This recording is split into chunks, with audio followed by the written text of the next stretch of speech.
దేవుని పేరిటందుకు వందనాలు. ఈరోజు మన వాక్యం ధ్యానంగా మార్కు సువార్త 7వ అధ్యాయము 8వ వచనం చదువుకుందాం. అయితే ఇక్కడ ఏంటంటే శిష్యులు చేతులు కడుక్కోకుండా భోజనం చేస్తూ ఉంటారు.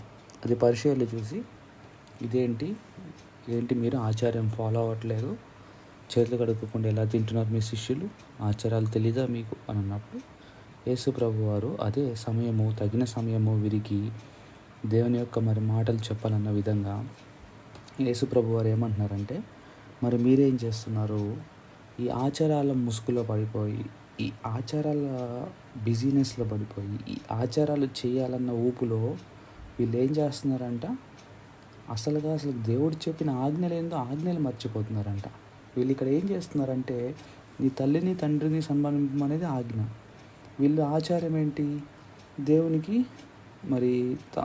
దేవునికి అర్పణ అర్పించడం అనేది ఆచారం. అంటే ఆచారం అంటే మంచిదే, అది మంచిది కాదంటలేదు, అది తప్పు అంటలేదు, కానీ మంచిదే. దాంతోపాటు ఆజ్ఞ కూడా గైకొనాలి. వీళ్ళు ఏం చేస్తున్నారంటే దేవుని యొక్క ఆజ్ఞను మాత్రం గైకొనలేదు. తల్లిదండ్రులకు ఏమంటున్నారంటే, ఓ తల్లి ఓ తండ్రి, నా నుంచి ఏదైతే నీకు డబ్బు రావాలో, నీ మంచి కోసం ఏదైతే డబ్బు నేను నీకు ఇవ్వాలనుకున్నానో ఆ డబ్బుని నేను దేవుడికి ఇచ్చాను.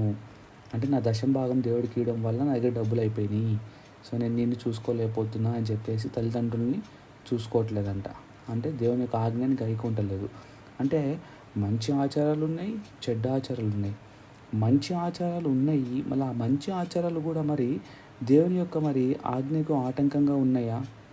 ఆటంకంగా ఉండవు. అసలు మంచి ఆచారాలు ఏవి దేవుని యొక్క ఆజ్ఞకు ఆటంకంగా ఉండవు. కానీ మీరు వాటిని ఆటంకంగా చూపించి, మంచి ఆచారాలను ఆటంకంగా చూపించి దేవుని యొక్క ఆజ్ఞలు చేయకుండా వదిలేస్తున్నారు. ఫర్ ఎగ్జాంపుల్, దేవుని యొక్క ఈ మధ్య కొత్తగా ట్రెండ్ ఏంటంటే, చర్చి క్రిస్మస్ అప్పుడు స్టార్ పెట్టడం. ఒకప్పుడు ఎవరి ఇంటి దగ్గర వాళ్ళు సూచనగా స్టార్ పెట్టేవాళ్ళు. అది కొంచెం డెవలప్ అయ్యి ఒక వీధి వాళ్ళందరూ కలిసి ఆ వీధిలో ఊరంతా కలిసి ఒక స్టార్ పెట్టుకునేవాళ్ళు. ఇప్పుడు ఇంకా కొంచెం డెవలప్ అయ్యి ఆ వీధికి ఒక స్టార్ వచ్చేసింది, పెద్ద స్టారు. ఆ యొక్క వీధికి వచ్చిన స్టార్లో కూడా ఇప్పుడు ఏం చేస్తున్నారంటే, ఇంకా కొత్త లేటెస్ట్ ట్రెండ్ ఏంటంటే, ఆ స్టార్ని పెట్టేటప్పుడు టపాకాయలు మ్యూజిక్, అంటే బాంబులు మ్యూజిక్, అంటే క్రాకర్స్ కాలుస్తున్నారు. మళ్ళీ ఆ చుట్టూ అందరూ ఒకటే కలర్ పంచే, ఒకటే కలర్ షర్ట్ వేసుకుంటారంట. అది ఇంత డబ్బు ఖర్చు పెడుతున్నారు. దేనికి ఖర్చు పెడుతున్నారు? ఈ డబ్బు అంతా క్రాకర్స్ కాల్చడానికి ఖర్చు పెడుతున్నారు, ఆ లుంగీలు ఆ షర్ట్లు కొనుక్కోవడానికి ఖర్చు పెడుతున్నారు. తర్వాత డీజే పెట్టబోతున్నారు. నాకు తెలిసి నెక్స్ట్ ట్రెండ్ ఏంటంటే, ఒక స్టార్ నిలబెట్టేటప్పుడు ఈసారి క్రాకర్స్తో పాటు సాంగ్స్తో పాటు డీజే కూడా పెట్టి ఎగురుతారు. అంటే సమయాన్ని వ్యర్థం చేస్తున్నారు, డబ్బుల్ని వ్యర్థం చేస్తున్నారు. చివరికి వేటి మీద పెడుతున్నారు అర్థం కావట్లేదు వారికి. చూస్తానికేమో చేసేది దేవుడి పనే, కానీ నిజంగా అది ఎంతవరకు దేవునికి ఆజ్ఞలు గైకొనకుండా ఆ యొక్క ఏదైతే ఆ డబ్బులు అవుతుందో ఆ డబ్బును నువ్వు సగం అంత ఖర్చు చేయకుండా ఆ క్రాకర్స్ కాల్చాల్సిన అవసరం లేదు, ఆ మ్యూజిక్ తీసుకురావాల్సిన అవసరం లేదు, అందరూ ఒకటే కలర్ డ్రెస్ వేసుకోవాల్సిన అవసరం లేదు. వాటి వల్ల వచ్చేది ఏమీ లేదు. జస్ట్ ఆ యొక్క స్టార్ కూడా పెడతాం ఏంటంటే ఒక సూచన. యేసుప్రభు వారు జన్మించాడు, తెలియని వారికి ఆ స్టార్ ఏంటి స్టార్ అన్నప్పుడు ఇలా మనం దేవుడు ఇలా జరిగిందని చెప్పడానికి ఒక సూచనగా ఉంటుందనే కానీ అది తప్పితే మిగతా అన్నీ వ్యర్థమే. అంటే దేవుని యొక్క ఆజ్ఞలు చాలా ఉన్నాయి. దేవుని యొక్క ఆజ్ఞలు 10 ఆజ్ఞలే తీసుకోండి. ఆ 10 ఆజ్ఞలు ఆ 10 ఆజ్ఞలలో కరెక్ట్గా ఒక ఆజ్ఞ కూడా ఎవరు పాటించట్లేదు ఈ మధ్య, క్రైస్తవులు ముఖ్యంగా. 10 ఆజ్ఞల్లో ఏది ఒకటి కూడా పాటించలేదు. అలాంటి వారు వచ్చి ఇలాంటి ఖర్చులు చేస్తున్నారు పండగలకి. అంటే క్రైస్తవులు నామకార్థం, అంటే పేరు కోసం, ప్రతిష్ట కోసం ఆ యొక్క యూట్యూబ్లో, ఆ ఫేస్బుక్లో, లేకపోతే ఆ యొక్క వాట్సాప్లో స్టేటస్ పెట్టుకోవడం కోసం తప్పితే వారి భక్తి ఎందుకు పనికి రాకుండా పోతుంది.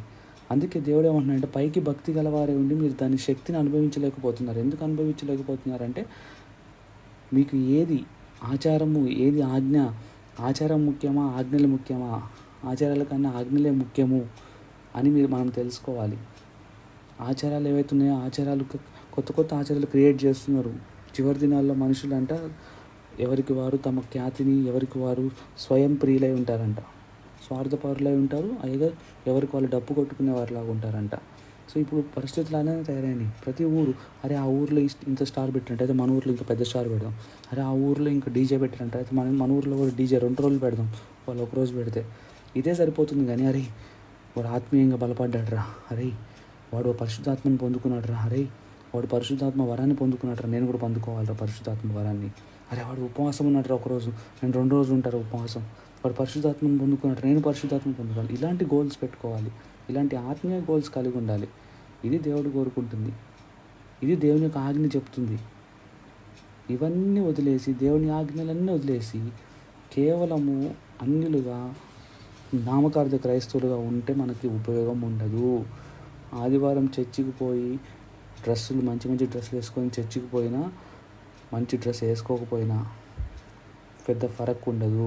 ఫరక్ అంతా ఎక్కడ ఉంటుందంటే నువ్వు వాక్యాన్ని వింటున్నావా, విన్న వాక్యాన్ని మనసులోకి తెచ్చుకుంటున్నావా, మనసులోకి తెచ్చుకున్న వాక్యాన్ని జీవితంలో అన్వయించుకుంటున్నావా, నిన్ను నువ్వు బలపరుచుకుంటున్నావా, ప్రతిదినం ప్రార్థన చేస్తున్నావా, ఉపవాసాలు ఉంటున్నావా, వారానికి ఒకసారి నీ యొక్క భక్తిని ఎప్పటికప్పుడు చూసుకుంటున్నావా పడిపోకుండా.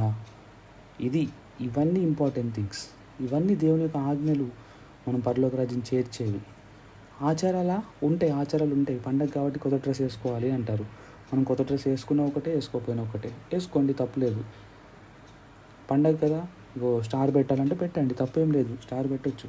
కానీ ఇంకా స్టార్నే పెట్టేసి ఇంకా స్టార్ కోసం అని చెప్పి కొబ్బరికాయలు కొట్టడం, స్టార్ కోసం అని చెప్పేసి క్రాకర్స్ కాల్చడం, స్టార్ కోసం అని చెప్పేసి డీజే తీసుకురావడం, స్టార్ కోసం అని చెప్పి బట్టలు అవన్నీ ఒక సేమ్ డ్రెస్సులు వేసుకోవాలి కేవలం 1 గంట 2 గంటల కోసం.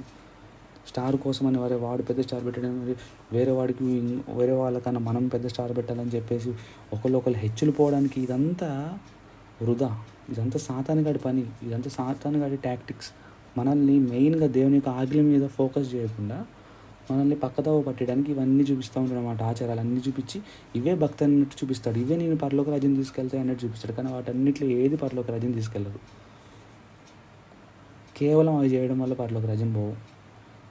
ఆజ్ఞలు గైకుంటూ ఇవి కూడా ఎంతవరకు లిమిట్గా చేయాలో అంతవరకు లిమిట్గా చేసుకుంటూ ముందుకెళ్తేనే దేవుడు మనల్ని దీవిస్తాడు, పరలోక రాజ్యంలో ఎలో చేస్తాడు. దేవుడి యొక్క చిన్న వాక్యం దీవించిన కాక ఈ పరిసయ్యులు కూడా చేతులు కడుక్కొని మంచి ఆచారాలు పాటించడం తప్పు కాదు. కానీ ఆ ఆచారాలు కనుక నీ ఆజ్ఞలు పాటించకుండా, లేదా ఆజ్ఞలు పాటించకుండా ఇవి సరిపోతాయి అనుకుంటే కనుక తప్పు.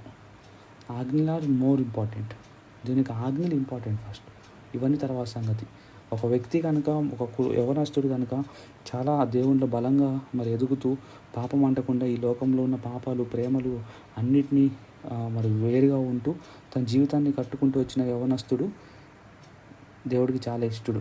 అంతేగాని ఇవేమీ లేకుండా తన జీవితంలో అలాంటి వాడు కనుక ఒకవేళ అన్నీ ఉండి వాడు కనుక స్టార్ పెడితే యేసుప్రభు చాలా ఆనందపడతాడు. కానీ ఏమీ లేకుండా జీవితంలో అన్ని పాపపు ఆలోచనలు, పాపపు తలంపులు, పాపపు కార్యాలు, అలా దేవుడు చెప్పిన ఆజ్ఞల్లో ఏది ఒకటి ఫాలో అవ్వకుండా నువ్వు స్టార్ పెట్టేసి క్రాకర్స్ కాల్చి ఎన్ని చేసినా అన్నీ వ్యర్థమే. అది నువ్వు భక్తి అనుకుంటావు, కానీ అది భ్రమపరిచే ఆత్మ నిన్ను ఏం చేస్తుందంటే ఇండైరెక్ట్గా దేవుని వైపు వెళ్ళకుండా నిన్ను వెనక్కి లాగడానికి నిన్ను భ్రమపరుస్తుంది అన్నమాట. ఇదే భక్తి అన్నట్టు చూపిస్తుంది అనమాట. కాబట్టి టైంని వ్యర్థంగా యూజ్ చేసుకోకండి. ఆచారాలు ఉన్నాయి, ఎక్కడి వరకు చేయాలో అక్కడ వరకు చేయండి. మిగతా సమయాన్ని దేవుడి మీద, దేవుని వాక్యం మీద, దేవుని ఆజ్ఞల మీద మనం ఫోకస్ చేద్దాం. దేవుడి యొక్క చిన్న వాక్యాన్ని దించినాక మన ఆత్మీయ స్థితి మీద కూడా ఫోకస్ చేసుకుందాం. వీటి తర్వాత ఏదైనా కానీ